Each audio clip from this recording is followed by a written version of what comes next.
Welcome to Hardcast, where we recruit latent Psyot losers to discuss Harbinger Volume 2. My name is Humphrey Erm, and joining me as always is Christian Claus. Hello. Well, Chris, we've got another Volume 2, and that's where we're getting into the meat of the Valiant universe now. So what do you think of the two new characters introduced, Flamingo and Torque? Oh, is that how you're supposed to pronounce his name? Torque? Yeah. Oh, what? Were you Torque? Yeah, I had no idea how to pronounce it. I just kept on skipping his name because it just looked so weird. Like, I don't know, it's just, the whole name just looked so odd that I just kept on skipping it because I had no idea how to pronounce it. I'm just trying to find someone saying his name because it just looks so weird, and it's such a long word. I was like, wait, is it Torque? What? I don't know. I had no idea. But yeah, while I'm looking for it, yeah, I actually did really like those two new characters. Before I knew about Torque, his introductory chapter, it was a little bit, I don't know. I kind of went, the first page was a real roller coaster of emotions for me because I saw him underwater and I was like, oh, holy shit, is this going to be like an Aquaman kind of character or what is this? And then Valiant's Aquaman. Yeah. And then like in one of his first lines, he said something about like hot bitches or sound all gay. He says something like, I don't want to sound all gay. And then he's like, yeah, let's go do some hot bitches or something like that. And then I was just like, oh, okay, well, I don't like him now anymore. So yeah, it's a bit of an odd... That's why I did, okay, first of all, I don't think they ever mentioned that his name is Torque. Weird. Because it was in this dream sequence that they called himself Torque. So then he always kept on saying Torquehala. So I was just like skipping that. And it was just like Torquehala, what the hell? And then I thought that he was calling himself the Condition. No, that was that was Peter Stanchik making fun of the situation. No, because when he bursts out of the trailer park, he says, yo, bro, here comes the Condition. So I thought, okay, he's going to call himself the Condition. And he kept on saying this whole Torquehala. I mean, I kind of glanced through a lot of his bro talk because it was just so, I don't know, so bro-y. And it kind of, it's not really my, I can't really sympathize with this guy. But well, since we're discussing Torque in that sense, Torque. So don't you think that's kind of an interesting concept then? I mean, well, as Peter Stanchik himself describes him as, he's a cripple, but in that sense, disabled. Yeah. And he kind of has this. He's obviously sort of been raised on TV. Yeah. I mean, his whole like little fantasy world is. He even mentioned something like the Kim Kardashian, the Kardashian mermaids and stuff like that. Yeah, the Kardashian mermaids. Yeah. So he's obviously just sort of been raised on TV, and thus, like, especially reality TV. Yeah. And thus, kind of is basing his whole identity, or at least what's to be valued, on what he's seen there. So while I agree, he's not that super likable in that sense with all this bro talk, I feel it works in this case because it's, in a sense, not sincere. Well, like, this isn't a bro. This is a guy trying to be a bro. Okay, so, I guess this is one of those things where you and I kind of differ on, mentality of how, like, people become people. And I'm a big believer in the fact that, or I believe it's a fact, that what you experience and what you take in from culture and media and stuff like that makes you who you are. Because when you watch people on TV doing certain things or having certain values, you also start to take those values in, even if it is a subconscious thing, because that's one of those things. Like I believe if you if you spend most of your time watching certain shows or on being on certain websites, you more or less start becoming, even if it's a joke, like even if you're on a website that makes fun of, I don't know, let's say let's take the subreddit Fat People Hate that was banned like a couple of years ago, or maybe a year ago, I don't know.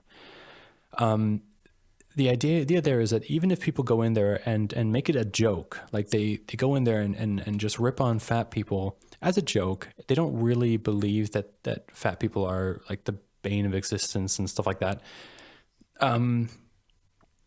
More and more, because they keep on like putting themselves into that situation and then into that mentality of hating fat people,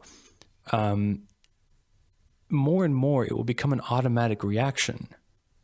That means then when you are walking around town and you see a fat person, the first thought in your mind is hate. And if you don't stop that at some point, if you don't realize it yourself, and you at some point go like, wait a minute, that's not right, I need to distance myself from these thoughts, then you can very easily become one of those people. And I think that's generally happens a lot on the internet, where we can also talk about this whole like, social justice warriors and stuff like that. Is all these kind of internet mentality, or that you kind of feel so much about when you're on the internet, and then it kind of starts leaking into real life, because then you start to just have those emotions automatically.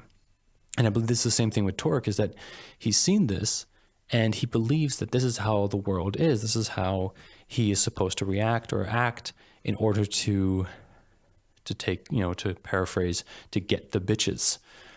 So I do totally believe that this is his character, because that is who he was raised to be, so to speak. I mean, yeah, he was raised by television, but he was still raised to be this kind of guy and to see the world in this kind of way. And it's kind of an interesting thing that his psychic manifestation of himself is this big bro. It's this bro with a baseball cap and, muscles and stuff like that. So, yeah, I think this is him. That's it. Oh no, I agree with that. I don't mean to think that he's kind of like how should we say? I didn't mean to suggest that he's like pretending in that sense. Like a kid trying to look cool in front of others. Okay. I do believe he believes this stuff based on what he's been seeing on TV. So my main point about it is that it's not that he's not like a genuine bro, but he like actually in a great comparison to his 90s version, where he wasn't disabled, he was just a really big guy who had super strength. And yes, they basically played not really the bro part, but just kind of like the jerk part guy of the team. Mm-hmm. So yeah, he basically kind of was like the Wolverine or the Raphael of the team. Like he'd always kind of like scoff at all the suggestions of the leader, and he's just really strong and cool. Yeah. So I just feel that in that sense, if one were to, I mean, he's very different. They're very different characters, the versions, but. Yeah, but I guess I feel here in that sense they play with that and more, and I feel because of then the character, is sort of this weaker, disabled character in his body, but his mentality is that then of like this is how an ideal man is. I feel that's an interesting character, and it'll also be it'll open him up for a lot of interesting character development, where he'll probably then learn more about what it is like to be himself, like his true self, rather than what he thinks should be himself. Yeah, okay, but that's working with the assumption that just because he's disabled doesn't mean that he has a bro view of life. You're constantly saying that he's not a genuine bro and stuff like that, and he's not a genuine, just because he's disabled. I believe that you can I believe you can be whatever you want, even if you're disabled. But the idea is that you're kind of saying that he can't be a bro, a misogynist, think that, because basically, just because he's disabled, I mean, in some sense, he hates himself because he thinks that, well, he has no purpose in life because he's disabled. So, you know, I just feel I have something, I don't know. I just feel like your idea that he's not genuinely a bro is kind of a problem, because I believe that he believes he's a genuine bro. He is a genuine bro because that's how he was raised. I mean, think about, like, take the idea of TV away. Now let's assume that his parents taught him all this. Would you now say that he's not a genuine bro? Well, I think this is where I'm not sure if there's some sort of how would we say, misunderstanding between us regarding this. So my point more is, like, he's definitely a genuine bro with his mentality, but it's more about I guess a certain sense of irony that his true self does not reflect his fantasy self. Like, as much as he'd like to, like, without his psiot powers giving him this light construct body, he'd still be in that bed, never doing any of the things that he's, assuming he should be doing as, as a, what's called, as a male in that sense, as the way he sees how one should be behaving. Yeah. So it's more of a sense of, from the audience point of view, rather than within the story. Like, within the story, yes, he, all the things he's saying, it's on him, regardless of, his upbringing. But I guess, as what's called, as a reader, there's this sort of sense of irony in there. It's similar with things like if you'd have, like, I don't know, like, well, it's sort of like kind of like with neo-Nazis, to bring up a what's called a little extreme point, but that don't actually fit the what's called Nazi ideology. People who might not be Aryan, and if they actually lived in the Nazi, what's called in Nazi Germany, they would have been persecuted because, well, they aren't Germans. Yeah, but then you're basically saying that people can only be what they look like. Well, yeah, no, I'm not saying that they have to be. Again, I agree with you, disabled people can be bros. They can be assholes. Yeah, they can. I'm saying that it's like you mentioned yourself too. What's called not for this podcast, but for just other discussions we've had. We have a certain assumption when observing, and we also, and in this case, it's not just based on that he's disabled. We get to see him, in his behavior before he gets his powers. Yeah.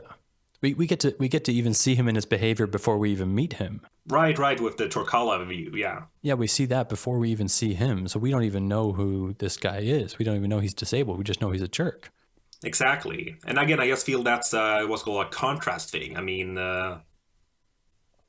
Let's go, because again, without his powers, he could not, like, fulfill these kinds of what's called actions and views that he'd like to do. He'd obviously like to go out to bars and be on a reality TV show, and well, again, he'd like to do, like, all those shows, but he can't, because but it's one of those which is a pity. Why not?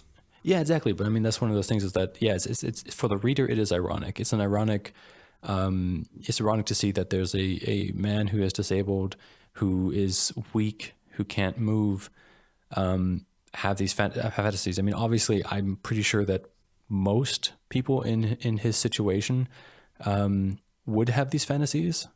Obviously, they would want to, not be disabled. I doubt any disabled person would prefer to be disabled. But again, I just feel that he might have some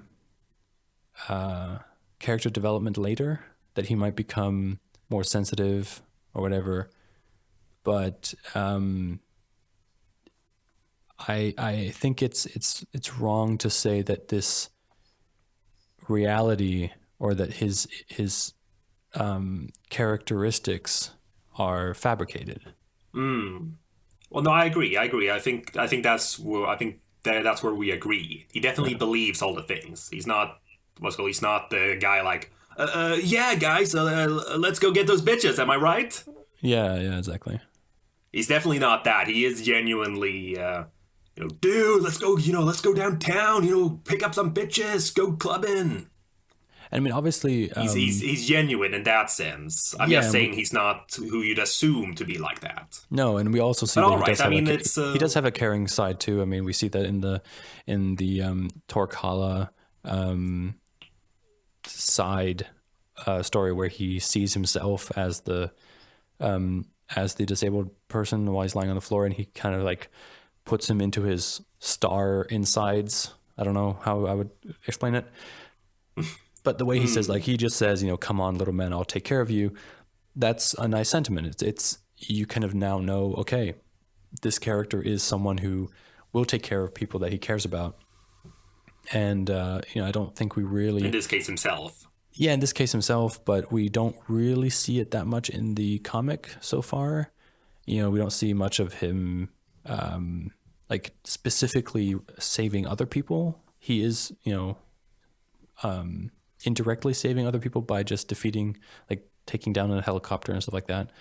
But, yeah, he feels very Hulk-like. He cares about some people, but he mostly just wants to smash. Well, he's definitely supposed to be sort of like the Hulk kind of character on the team. Yeah, which I just said. So, So, but all right. So, yeah. Well, I was surprised there was such a long conversation on him as the topic, but that shows that there was a lot to discuss. Yeah. So since we put so much time on him, what about Flamingo? Yeah, she's fine. Move on. No, no, but she's also really interesting. I mean, I like the the backstory is somewhat normal, I guess. I mean, it's the typical like country girl who needs to leave. I like the way that they kind of presented her, like her backstory a little bit. They did it like in these. I really like those ideas of this whole like, me at 12, me at 13, me at 15 kind of thing. And I mean, obviously you then immediately knew, okay, she's going to have some sort of firepower. And then I also like the other one where she was like, where she was then, deemed a slut or whatever by her dad. And also again, the me at 17, me at 18. And then when she left, again, it's an interesting way of representing it, kind of very quickly showing her backstory. And then otherwise, yeah, I mean, yeah, the fire thing is pretty cool. Well, it's a very basic power, but it's done well. I also like that her first thought was revenge, and I actually love that. It's just like how she just goes straight over there and just like, okay, fuck him up. I don't really realize, did he die or not? I'm not quite sure. Because not sure if they reveal it later either. Because he runs away from the car before it explodes. And then in a later comic or in a later volume, she says something like, what, do you want me to go back and kill whatever his name was? So it kind of feels like, that he's still alive, but I guess just very severely burnt. And I got to say, I'm a little bit, I find it's a little bit of a shame that she didn't keep that, that burnt look. I don't know. I just thought he has a design. Yeah, I really like the design of just this, the burnt skin, and I don't know. I just really like that. It was a little bit like Mystique-y, like Mystique-like.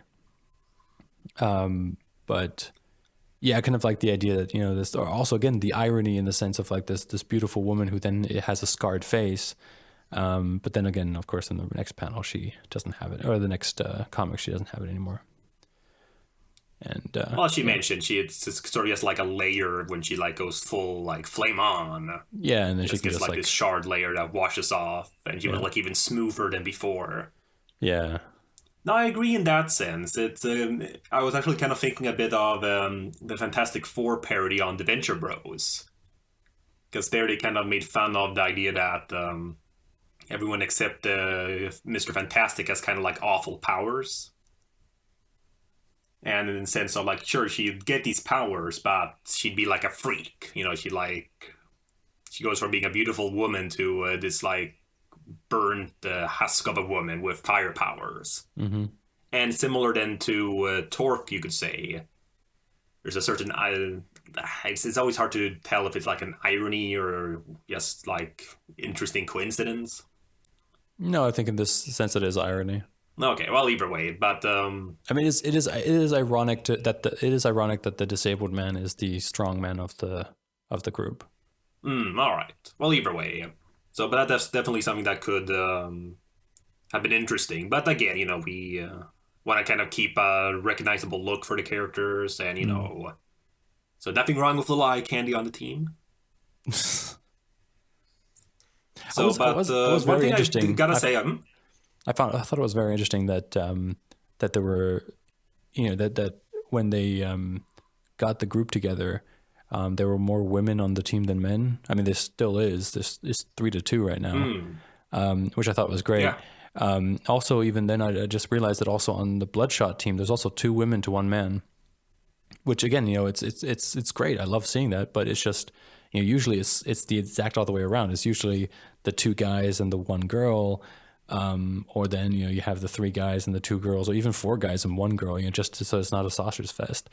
And I love it that there's like more women here than the men. Yeah, no, it kind of reminded me a bit of what's called the Runaways. So from Marvel, they had a similar setup to the point where it became a sort of tradition with it, even though it's like a younger team, so it's kind of hard to have a tradition. But there was I think it was about 4 girls, 2 guys in that series. And then one of the guys died, and then for a while, and then the other guy was replaced by an alien who could shapeshift gender anyways, and then a robot, so technically genderless. Yeah.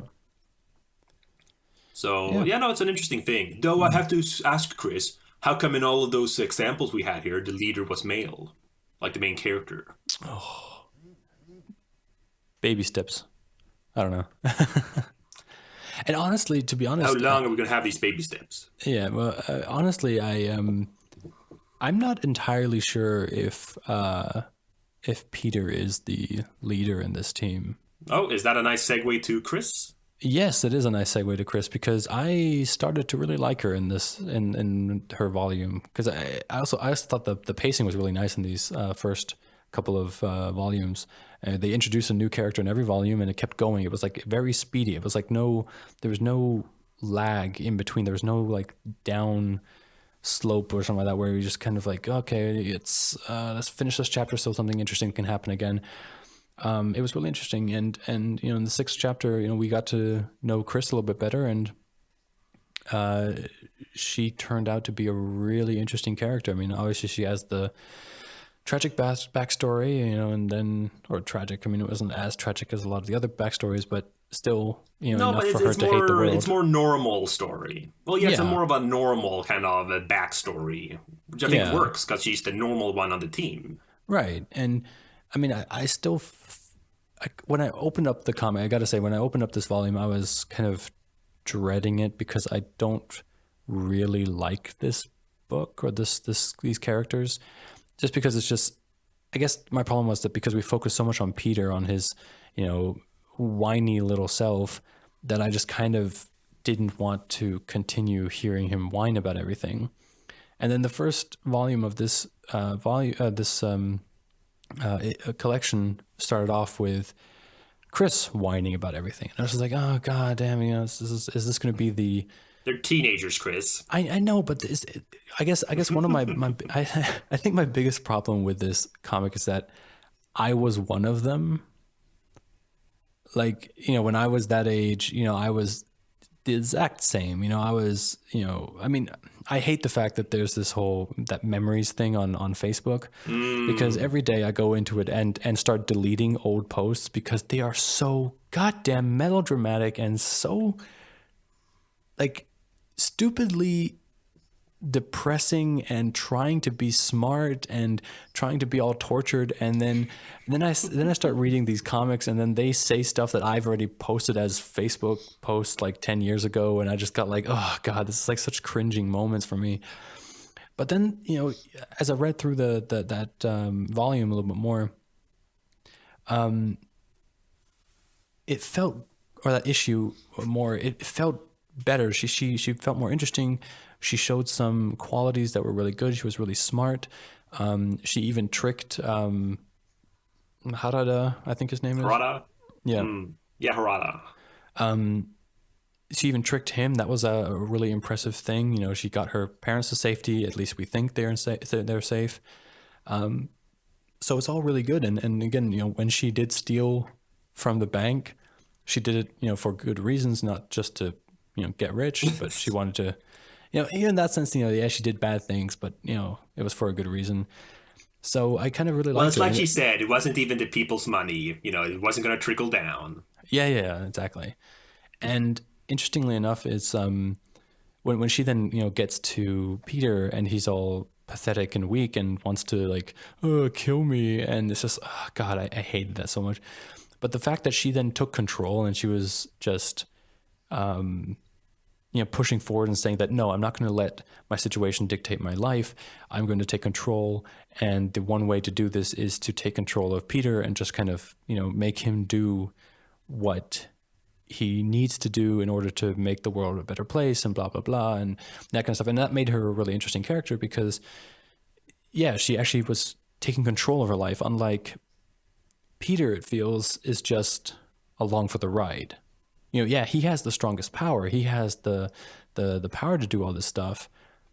But I think, and I might be wrong, but I think that this is that Chris is going to be the leader of the group, and kind of like one of those puppet leaders. So they have a puppet in front, and the puppet would be Peter in this case.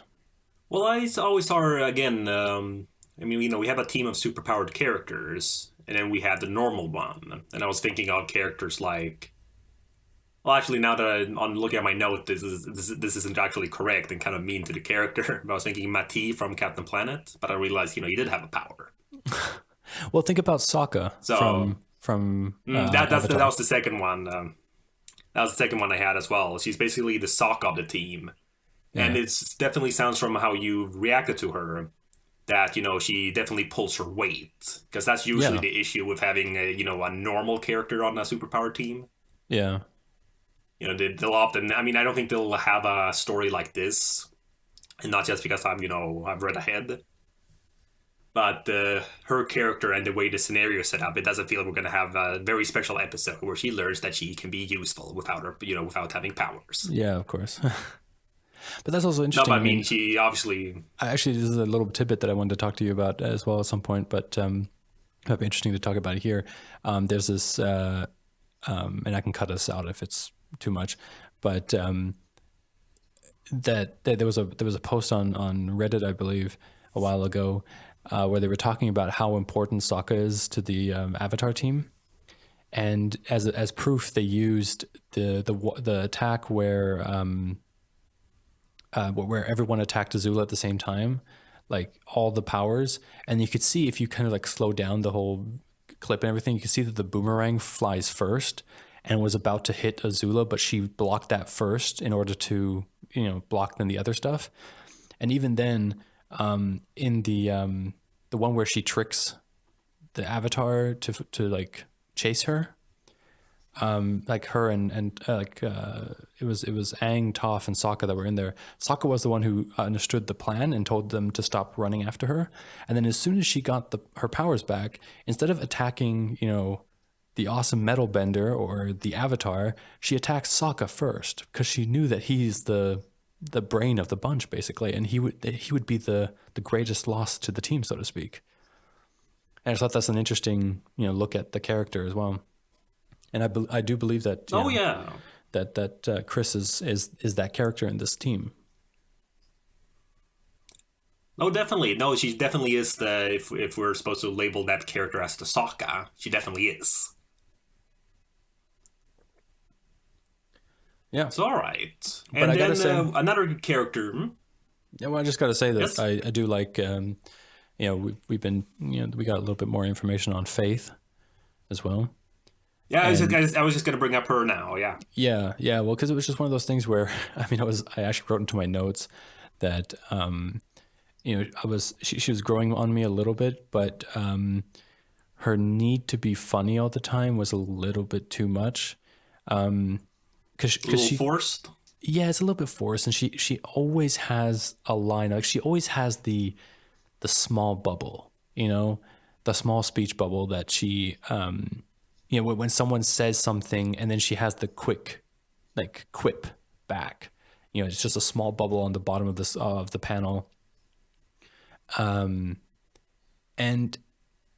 it's fine. I mean, it's just her character. She's like the overly happy whatever. And I remember when I was reading it, I was also, my first reaction when I saw her like being all happy again, I was like, oh man, she's probably gonna have like the worst backstory. Like, she's gonna have like the most tragic backstory out of all of them, but she never lets it show because she's so happy all the time, and she just hides behind her smile and stuff like that. And I was kind of right. I mean, it wasn't like the most tragic backstory of all of them, but parents died and her grandmother dies and stuff like that. And yeah, but I also feel that what I'm noticing here a lot now with these powers is that they're not strong by themselves and then get the power to accent the strength. They're weak and then they get their power and then they become strong. And Okay, and how do you see? well, I mean, well, let's start off with Peter. I mean, he, if I remember correctly, He doesn't. Well, he doesn't really work. I mean, he had his powers from birth, basically. yeah, he had the powers from birth, but he's still, I still wouldn't say that he's a strong character right now because he's just, existing. But let's take Flamingo first, okay? I mean, in a sense, she's a strong character because she endures so much, and she, she does escape. She does leave her hometown when she doesn't feel comfortable there. She finds work. She gets stuff done, but she's constantly in control of this man. Of her boyfriend, or I can't remember what his name was, something with H. But she's constantly in control of him. He makes her do porn. He makes her, I guess, also strip. He beats her and stuff like that, and she doesn't really fight that at all. And there's no point in her story where she takes control of her own life until she meets these people. And even then, it's more like, she felt this interesting feeling from Peter, and I'm still not 100% sure if she thought that she was going to get paid for sex with them. Like, I didn't understand quite when she was talking about, like, when they asked her to come back to the hotel room. Like, she was saying that, oh, I thought it was going to be all three of you. I wasn't quite sure if if she thought that they were going to pay her for sex or not. But either way, then the point where she then switched up her life was when she got the powers. Because she got the powers, she got her flaming powers. And then first thing she did is then she got revenge on her boyfriend. And then let's just take Torque as well. I mean, he had more of a physical stop for the whole thing. He wasn't even able to move, but that was the same thing. Like, he was just ready to just lie in his bed for the rest of his life, watching TV, doing nothing with his life. Which again, it's hard to when I'm assuming he's paraplegic. He just decided to know he's just going to sit and do nothing. I mean, there are a lot of paraplegic people in the world who have succeeded in many things. I mean, there are even Olympic winners who are paraplegic. But even then, he just says nope. He just resigns himself to watching TV all the time and having these fantasies of stuff that he could do, but he's not going to. And then he gets his powers, and then he does it. He gets his powers, and he's like, oh yeah, great. Now I have the strength to actually do stuff that I want to do. And then I'm not entirely sure with Faith because we don't really know that much about her. But, from what I've seen so far, she was never really happy until she could fly. I mean, again, maybe it's just a maybe it's just from the viewpoint, but a lot of the things that she said, I can't remember exactly, but I remember some line where she either called herself like just a fat girl or something like that. Yeah, she did. Yeah. So I think that she had this really bad self-image where she just thought of herself as some fat girl, you know what I mean? Just a fat nerd. And as soon as she got her powers, then suddenly she felt better about herself. So instead of her, excuse me, instead of her feeling better about herself first and actually accepting her body type and being happy that she's, just becoming happy with who she is as a person, and then getting the flight as a reward, so to speak, she got the flight, and then she finally felt, oh, now I have worth. Now I'm happy because I have the superpower. So the way that it's coming across here is that, you can't do anything about your life until your life changes around you.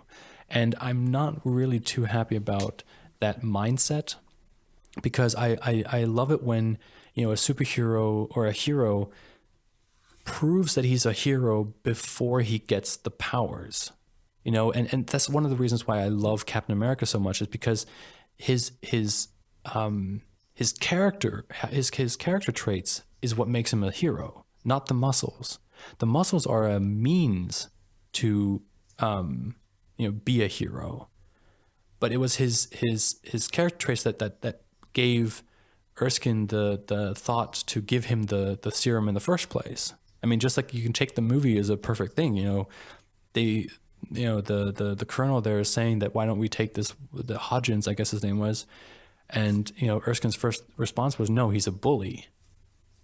We don't need that. And that's what I think is interesting about that character, is that he already was the hero. Now he has the muscles to back it up, so to speak. And with this comic so far, with these characters, it's just, all right, here have a heroics, or here have hero traits thrust upon you.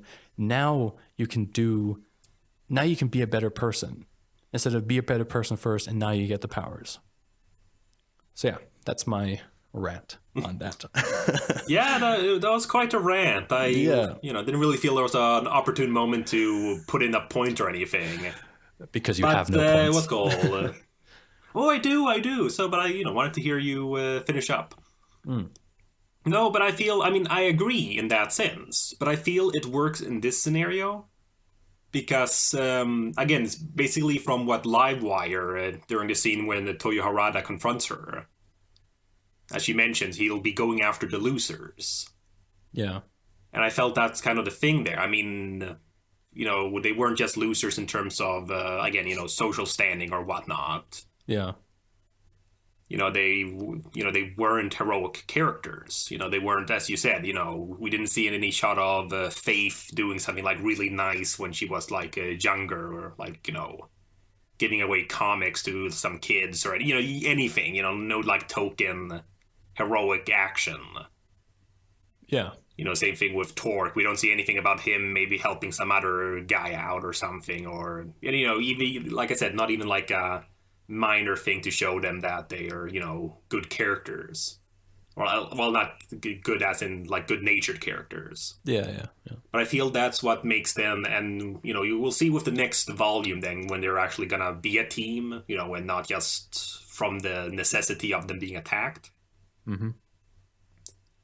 But we'll see then how their dynamic works, because they're kind of going that Marvel approach in that sense ever since the Fantastic Four, with that they're not, they're not always agreeing with each other. They all have conflicting personalities. But, it's a good setup for, character dynamics. Yeah. But I feel that kind of works. And you're mentioning Captain America, and I agree. But then what's the word? Then I counter with Spider-Man. Okay.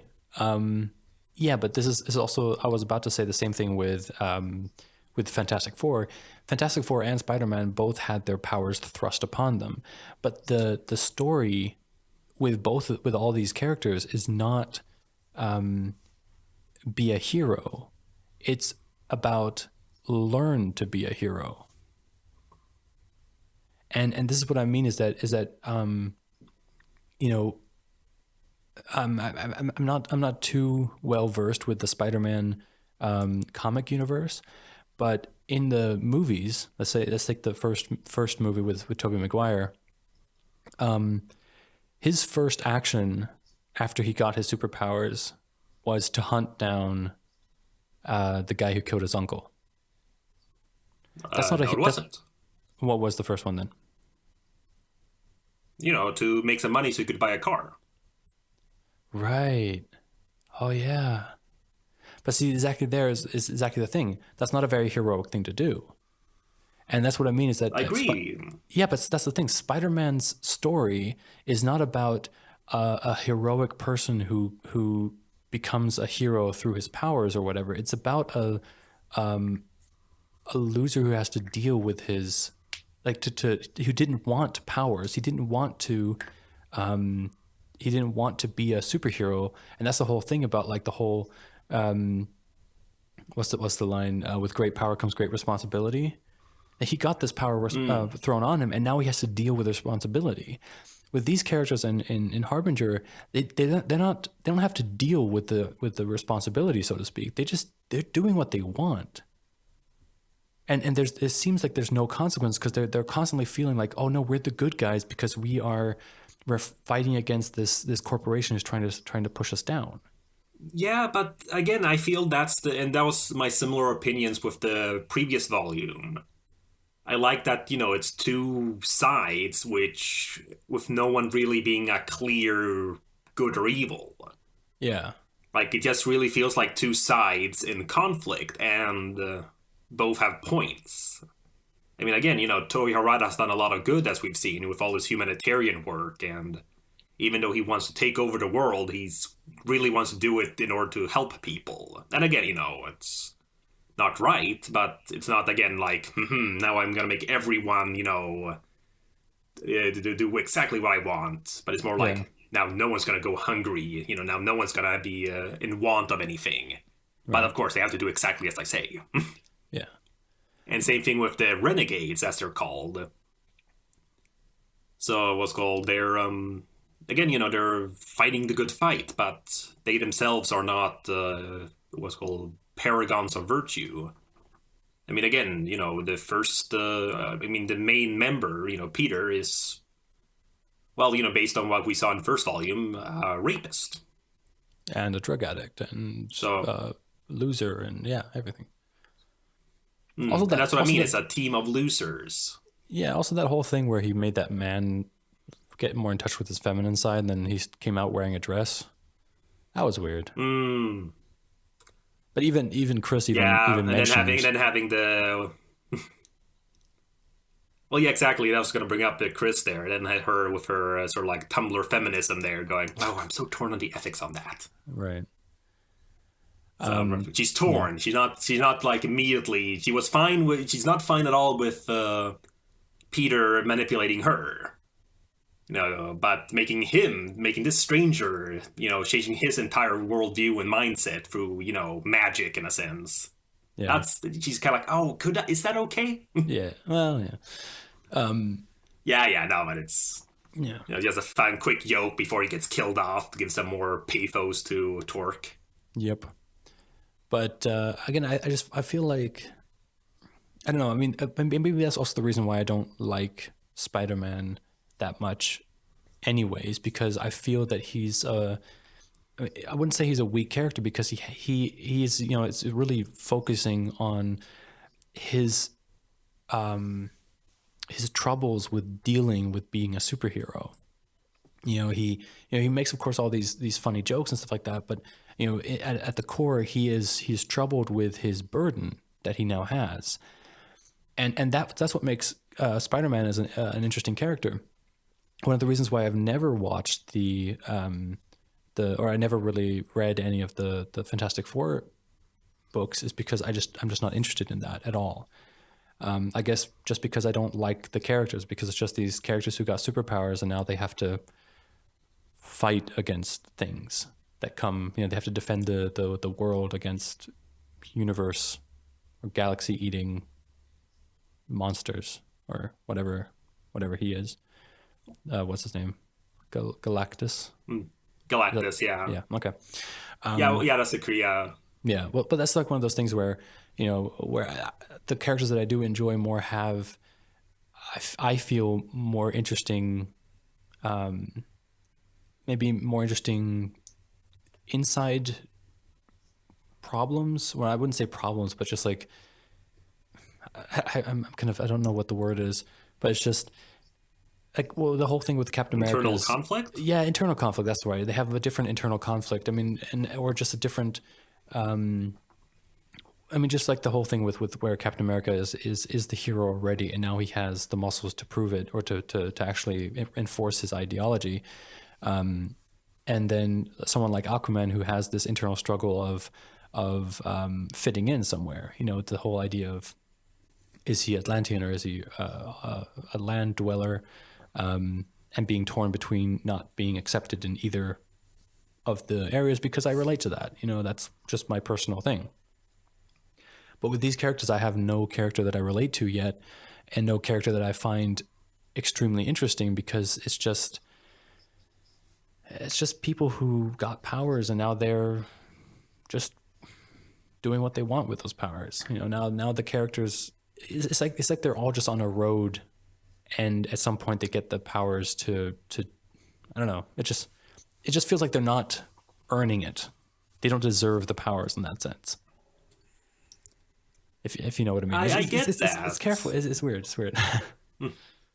No, I get that, and I agree in that sense, except for the fact that I don't think it's necessary. Like, I think it's a very good way of making a good character, and the examples you use, are fine. So, yeah. But I just don't think it's necessary, because I'm looking at a lot of characters that don't really fit that, which it makes sense then why Captain America is one of your favorites, right. Why he would then stand out for you. Because even like with Batman, I mean, he didn't really do anything heroic. He just, he's a victim. And right. Then he, started working out, basically. Yeah, and same thing with Superman. He's just, he has no tragedy behind himself, and he's a good person. But he's not heroic, really, in that sense, until he starts using his powers. I mean, again, depends on the versions. I've seen some. Yeah, of course. Yeah. I've seen some like Smallville type stories where he does good things, but with his powers. Yeah, well, there's also the whole thing about like because he was brought up by the Kents, and they were always like these good-natured people who always made a point of being a good person, and that's why he is who he is. So yeah, of course. But I guess, but still, like I said, there's a difference between being a good person, I feel, and being heroic. I mean, they're related. Yeah. But like I said, because again, I agree with Captain America. He's the perfect example of this kind of character. Right. As you said, he stands up for these things even when he has no muscle to back it up. Right. I mean, he's there, foreshadowing his shield by grabbing the trash can lid. Well, yeah, in the movie. Trash can lid. Yeah. Well, yeah, but that's the one. Most people know. Yeah.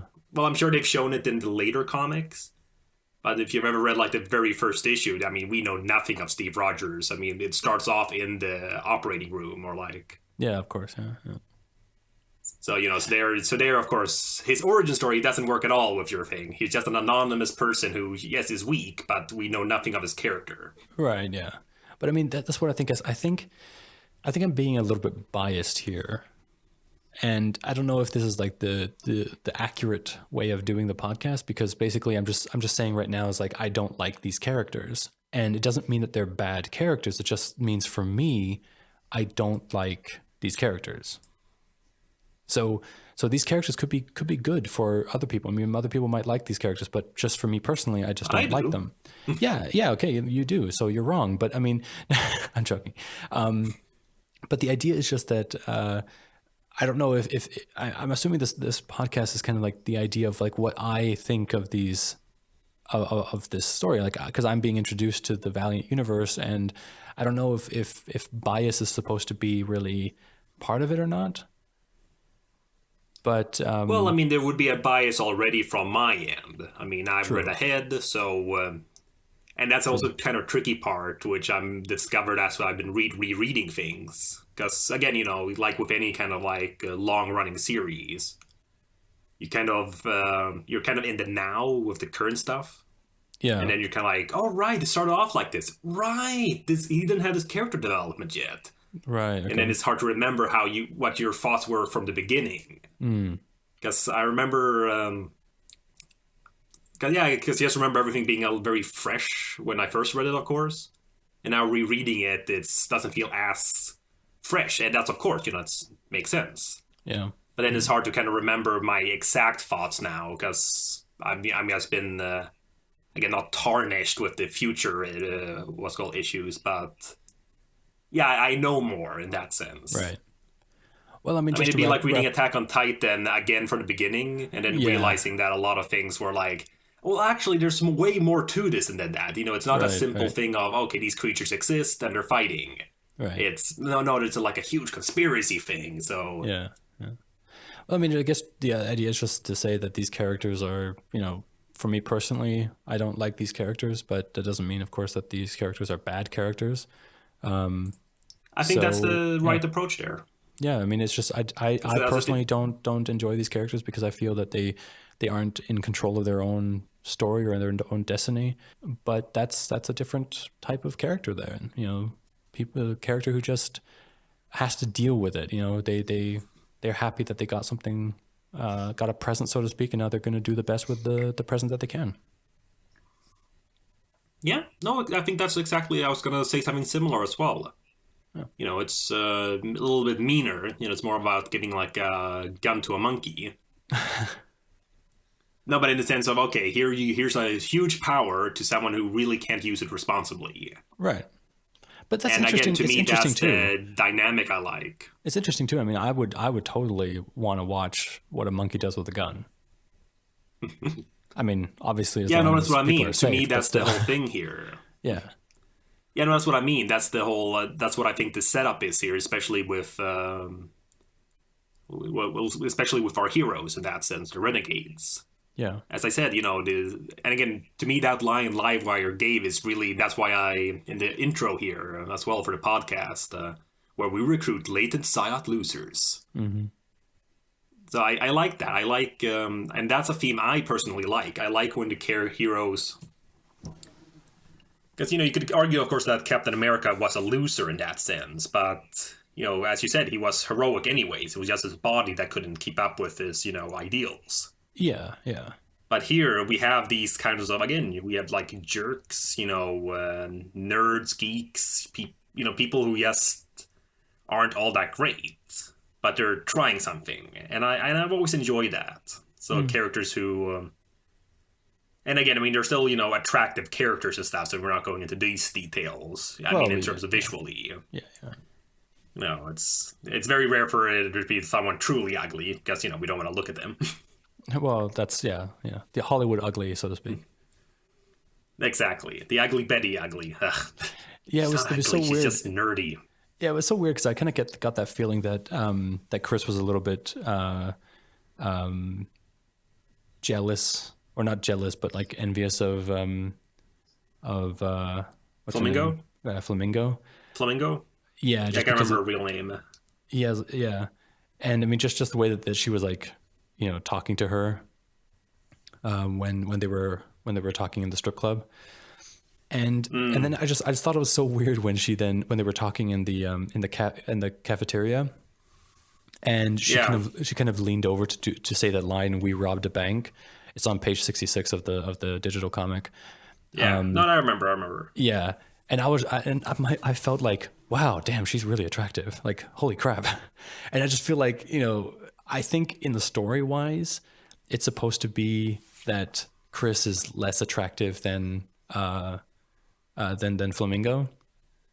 It's supposed to be like that she's like this ugly nerd geek girl, and then you have this perfect. Well, I guess the kind word of is girl. homely.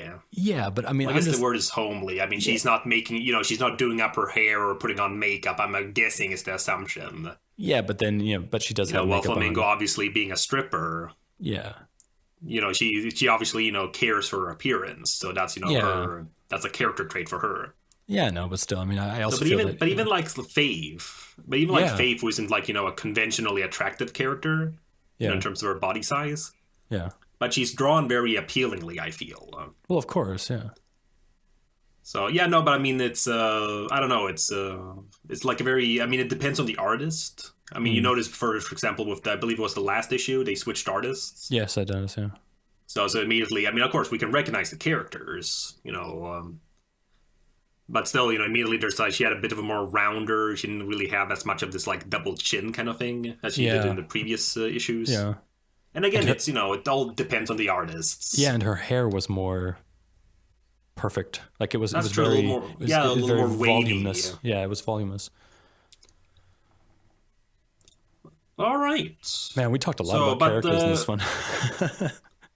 Well, again, it works too because Joshua Desart, the writer, has been what's called. He's been not complimented, but he's been what's a good word? Well, he's been lauded a lot for his characters when he writes. Okay. So that's like a very typical thing when people are discussing him in terms of one thing he does well is characters. Okay. Maybe not plot so much, but definitely characters. And the fact we were discussing, at least they're discussing, discussable. Yeah, well, yeah. So yeah, they're discussable characters. Yeah. And before So, but yeah. before we wrap up, I want to really compliment the cover this time. Or the covers. You want to what? I want to compliment the covers. Yeah, but what about them? I mean, yeah? just like holy crap. I mean, those are awesome covers. I mean, I didn't even realize that they were interlocking covers until the last issue. Because I mean, it was so interesting because the covers were always they were always like the characters were introduced were in the cover or were on the cover. And it was just really nice because it looked like a huge action piece, and there was always so much action going on. And then in the last issue, when you had Harada doing the going like against them, there was a character that was cut off, and I was like, wait a minute. So I go through all the covers, and I'm like, oh my god, they're interlocking covers. And then I looked at I was like, okay, there has to be the cover at the end. And then when I looked at the after the comic ended, and they actually had the cover put together, and it looks so amazing. And this is like, because this is what I want, or this is what I like about comics, is that this is a piece of art. I could take you could take this. I mean, I'm pretty sure they have it. We could take these interlocking covers and have it as a poster, and hang it up, because it's so beautiful, so much action, so much emotion, so much stuff. It's just it's so good. Why can't all of them be like this? And they're all right. And conversely, the variant covers are more boring. I mean, if you look at the variant Are you covers, thinking of what's called the sketchbook one? not the sketchbook ones. The actually no, that's actually kind of nice. Those variant covers are actually really nice. The sketchbook one is really cool, but the other variant covers for number 7, number 8, where it's just the face of the two, and then variant 9, where it's just Faith flying. And then there's the group picture of them all. I mean, those are just normal, but the interlocking cover, damn. Beautiful. Beautiful, beautiful. Yeah, and interestingly enough, they're actually, all those covers are actually foreshadowing what's called the next arc in the next volume. Well, I would assume that they would be fighting like that, yeah. So, well, yeah, true, it's not like a weird thing, but no, but like that scene is usually used in promotion for the next volume. Oh, okay, cool. So, what's called? But yeah. Yeah, no, I mean, we definitely talked a long time on this one. So, yeah. What's called? Guess we'll wrap it up. Thanks for joining me again, Chris. And as always, very nice to hear your opinion on these things. And thank you. I enjoyed it very much. I like tearing your opinions down because they're wrong. Yes, same with No. No, but again, I like it. It's not good if we're just agreeing with each other all the time. Yeah, that's why we do this podcast, I guess. All right. Well, yeah, thank you. That was the 7th episode of Hardcast, detailing Volume 2 of Harbinger. For more content from me and Chris, check out robotkeefe.com and follow us on Twitter at Humphrey_Erm and at D_Aquarius. You can subscribe to us on iTunes or listen to us directly on robotkeith.com/podcast.